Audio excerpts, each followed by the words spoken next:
कि एक चीज होती है महंगाई दर, इन्फ्लेशन। ये हर साल जिस तरीके से बढ़ रही है ना सर, इसका कैलकुलेशन भी बताने वाला हूं। आंखें फट जाएंगी और मेरा दावा है कि आज से पहले महंगाई दर को इस तरीके से कभी नहीं समझा होगा आपने, या समझा भी होगा तो हो सकता है इतना ध्यान ना दिया हो आज जितना ध्यान मैं लेकर के जाने वाला हूं इस पर।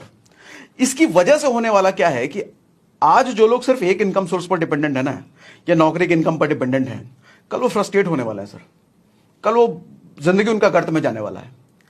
अक्सर लोग आप देखते हो ना, वो नौकरी वगैरह करके आते हैं, कब बच्चों पे चिल्लाते हैं, बीवी पे चिल्लाते हैं, अरे साड़ी मांग रही, साड़ी अभी तो लाया, तो 2 महीने पहले साड़ी दिलाया, अरे बच्चा हमेशा तो खिलौना मांगता रहता, अभी तो पिछले महीने खिलौना दिलाया, इतनी महंगाई बढ़ गई है, महंगाई महंगाई महंगाई चिल्लाए। सर महंगाई तो सदियों से बढ़ती आ रही है और आगे सदियों तक बढ़ती रहेगी। आप इस महंगाई से परेशान इसलिए हो क्योंकि आपने अपना इनकम सोर्स नहीं बढ़ाया। अगर बढ़ा लिया होता, अगर इसको समझ लिया होता तो ये फ्रस्ट्रेशन नहीं होता। आज जो मिडिल क्लास के लोग हैं ना सर, मतलब जो भी अपने आप को मानते हैं कि मिडिल क्लास में हैं सर, कल वो सब लोग पुअर क्लास में चले जाएंगे और परसों वो सब लोग पुअरेस्ट क्लास में चले जाएंगे अगर एक इनकम सोर्स पर डिपेंडेंट रहे। अभी पूरा डेटा समझाने वाला हूं, आप खुद ही कहोगे अरे बाप रे बाप, ये तो आज तक हमने सोचा ही नहीं था। देखो 1980 में जब मेरे पिताजी बाइक चलाना सीखा था ना उन्होंने, तो 4 रुपए लीटर पेट्रोल भराया करते थे। कितना? 4 रुपए। 2000 ईस्वी में जब मैंने बाइक चलाना सीखा ना, तो मैंने 28 रुपए लीटर पेट्रोल भराना शुरू किया। आज जब मेरा बेटा सीख चुका है ना सर, 100 रुपए से भी ज्यादा वो पे करता है 1 लीटर पेट्रोल के लिए। यानी कि पेट्रोल तो वही 1 लीटर है, लेकिन पैसा बढ़ता चला जा रहा है। अभी आपके सामने स्क्रीन पर जो चार्ट है, ये सर महंगाई दर का चार्ट है, इन्फ्लेशन रेट। इसमें कहता है देखो 2021 में जो महंगाई बढ़ी है वो 5.13% बढ़ी है, 2020 में 6.62% बढ़ी थी, 2019 में 3.73, इसी तरीके से चार्ट है ये। लेकिन मैं कहता हूं ये चार्ट झूठा है सर, एक तरीके से आम आदमी को पता ही नहीं होता ये। इसके कहने का मतलब 2020 और 2021 में जो 5% का महंगाई बढ़ा है सर, 2020 में जो चीज 100 रुपए की मिल रही थी 2021 में 105 की हो गई। सर ये सच है क्या? ऐसा नहीं हुआ है, दिखाता हूं अभी देखो स्क्रीन पर जो आपके दिख रहा है, ये मैंने स्क्रीनशॉट लिया है ईटी ऑनलाइन से, इकोनॉमिक टाइम से। इसका डिस्क्रिप्शन में मैंने लिंक दे रखा है, पूरा आर्टिकल पढ़ भी सकते हो। येलो एरिया में जो हाईलाइट मैंने कर रखा है उसको सर पढ़ो। ये कह रहा है कि पेट्रोल 69.59 69 रुपए का था 1 अप्रैल 2020 को, और एक साल में 31 मार्च 2021 को ये हो गया सर 90 रुपए का। यानी कि 30% तो सिर्फ एक साल में बढ़ गया ये। और अभी जो मैंने आपको चार्ट दिखाया उसमें क्या कह रहा है, 2020 और 2021 में कितने परसेंट महंगाई बढ़ी है? 5%, 6%।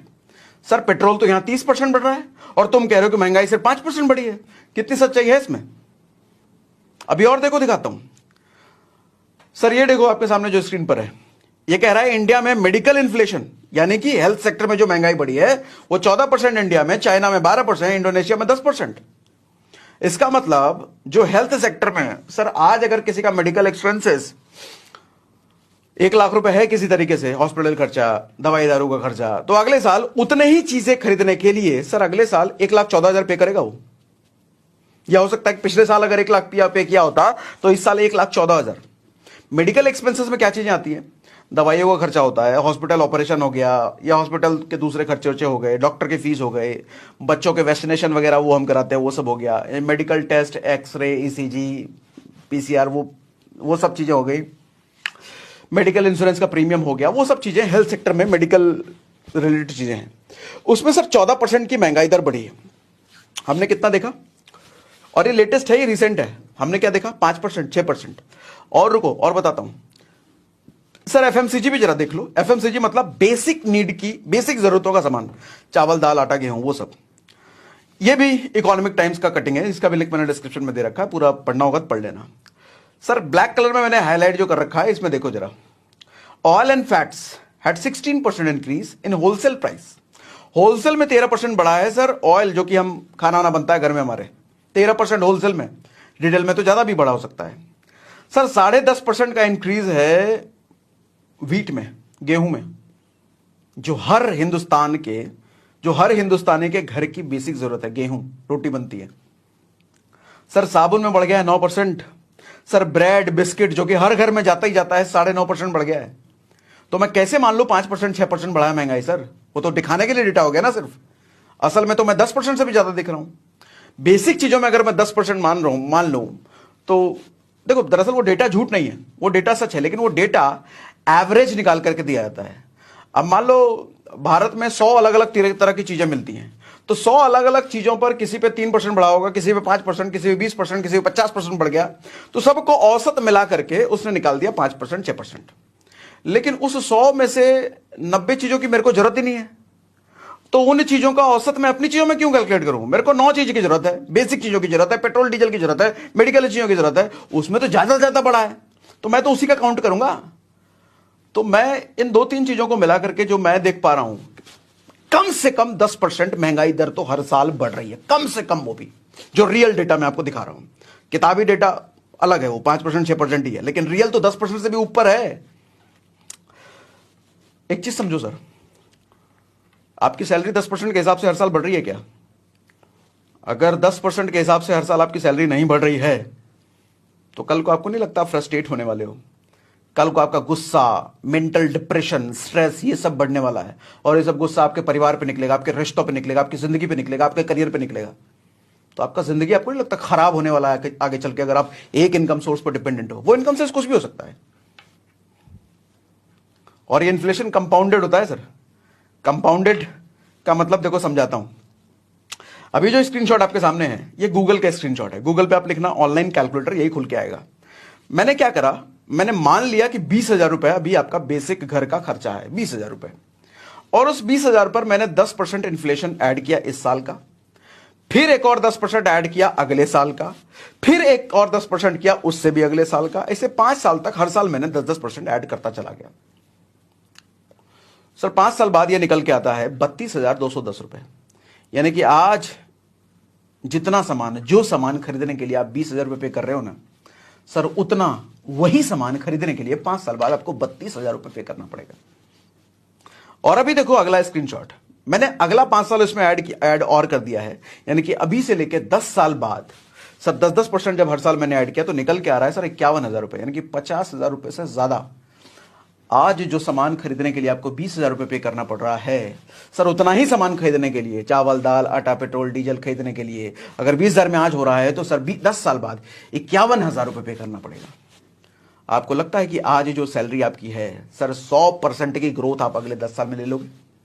बात तो यही हुआ ना, महंगाई जब 100 गुना से ज्यादा बढ़ गई, तो आपकी सैलरी भी 100 गुना से ज्यादा बढ़े, तभी तो ठीक ठाक सब चलेगा। सर मैं ऐसे कई लोगों को जानता हूं, 3-3 साल हो गए, 5-5 साल हो गए, 54 का इजाफा उनकी सैलरी में नहीं हुआ है, फिर भी करे जा रहे हैं। उनको ये चीजें पता ही नहीं है जिंदगी उनकी कहां जा रही है। बहुत बेसिक चीजें हैं सर, ये सब स्कूल में पढ़ाई नहीं जाती, कॉलेज में नहीं पढ़ाई जाती, कहीं नहीं बताया जाता, और इसी की वजह से आदमी मेंटल डिप्रेशन, स्ट्रेस, और कहां कहां चला जाता है। फिर आदमी फिर मर्डर करने तक की नौबत आ जाती है। गुस्सा आ जरा, सब किसी का मर्डर कर दिए, चाकुए भोंक दिए। क्यों ये सब हो रहा है? अरे पैसे की कमी बढ़ती जा रही है। जो 50,000 रुपए कल आपके लिए इनफ था, आज नहीं है, कल बिल्कुल नहीं होगा, परसों तो और बिल्कुल नहीं होगा, उसकी वैल्यू 10,000 रुपए रह जाएगी, 5,000 रुपए रह जाएगी, तो आपका डिप्रेशन में जाना तो तय है। सर 10 साल में लगभग हर चीज की कीमत डबल से ज्यादा होती जा रही है, ये डेटा मैं आपको दिखा रहा हूं। हर चीज की कीमत डबल से भी ज्यादा, लेकिन आपकी सैलरी, आपकी इनकम डबल से ज्यादा नहीं हो रही है 10 साल में। 10 साल में डबल होने के लिए आपकी सैलरी कम से कम 10% हर साल बढ़नी चाहिए। हर साल अगर 10% सैलरी भी बढ़ रही है, तो आप इन्फ्लेशन के बराबर रह जाओगे।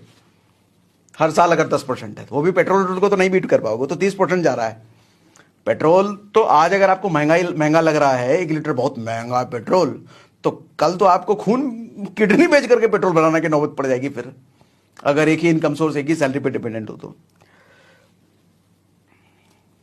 देखो आजकल के माँ बाप को एक मैसेज है मेरा, अपने बच्चों को अगर आप ये सोच के पढ़ा रहे हो कल बड़ा होकर के आपका बच्चा नौकरी करेगा, नौकरी वही ट्रेडिशनल वाली, चपरासी, क्लर्क, डॉक्टर, इंजीनियर, सीए, ये सब बनेगा, तो सर पछताने वाले हैं कल आप। क्योंकि कल आपका बच्चा पछताएगा वो नौकरी में जाकर के। सैलरीज कम हो रही है ना सर, घटती जा रही हैं सर। 2013 में, यानी कि अभी से 10 साल पहले की बात करूं, जिन नौकरियों में 20,000 रुपए सैलरी थी, आपको लगता है आज उन्हीं नौकरियों में 50,000 रुपए से ज्यादा की सैलरी हो गई होगी? प्रैक्टिकल नहीं है, एक आध कहीं हुआ होगा तो हुआ होगा, प्रैक्टिकल नहीं है, ये नहीं होता इतना। तो सर सैलरी दिन ब दिन घटती चली जा रही है, तो आप क्या करोगे अपने बच्चे को उसी नौकरी में डाल करके जिस नौकरी में आज जाकर के लोग फ्रस्ट्रेट परेशान हो रहे हैं? अपने बच्चे को कुछ एक्स्ट्रा स्किल सीखने को बोलिए। आपको सिखाने की जरूरत नहीं है, यूट्यूब का जमाना है, गूगल का जमाना है, वो खुद ही सीख जाएंगे। वो मोबाइल है ना उनके हाथ में, फ्रीडम दीजिए उनको। मैं आईटी बैकग्राउंड से हूं, 2009 में मैंने जॉब शुरू किया था। मैं देखता था 2013 में, अभी से 10 साल पहले, जिन बच्चों का ज्वाइनिंग होता था ना, जो नए बच्चे कॉलेज से पास आउट होकर के कंपनी ज्वाइन करते थे, सर सालाना पैकेज उनको मिलता था लगभग 5 लाख रुपए का। मतलब महीने का काट कुट के उनके हाथ में 35,000 रुपए आता था। आज के समय में देखता हूं जो लोग बच्चे ज्वाइन करते हैं नए, 7 लाख रुपए, 7.5 लाख रुपए सालाना पैकेज होता है, यानी कि काट कुट के उनके हाथ में 50,000 रुपए आता है 10 साल बाद। आज सर 10 साल में 50% भी सैलरी ग्रोथ नहीं है, लेकिन इन्फ्लेशन 100% से ज्यादा। तभी मैंने सेशन की शुरुआत करी थी, सर आज जो लोग मिडिल क्लास हैं वो कल पुअर बन जाएंगे, और कल जो पुअर बनेंगे वो परसों पुअर रेस्ट बन जाएंगे, अगर इस चीज को नहीं समझे तो। सैलरी घट जा रही है सर, हर सेक्टर में घट रही है। 10 साल में 100% की है, कहीं नहीं मिल रही। एक आध कोई हो तो हो, कोई एक्स्ट्रा ऑर्डिनरी बच्चा हो या एक्स्ट्रा ऑर्डिनरी किसी फील्ड में गया हो, रोबोटिक्स में आप चले गए हो, वो तो अलग बात है। हाँ, कोई आज की लेटेस्ट नई जनरेशन की स्किल जैसे डिजिटल मार्केटिंग, ये सब चीजें अगर आप सीख रहे हो तो समझ में आता है, लेकिन ट्रेडिशनल नौकरियों में नहीं है।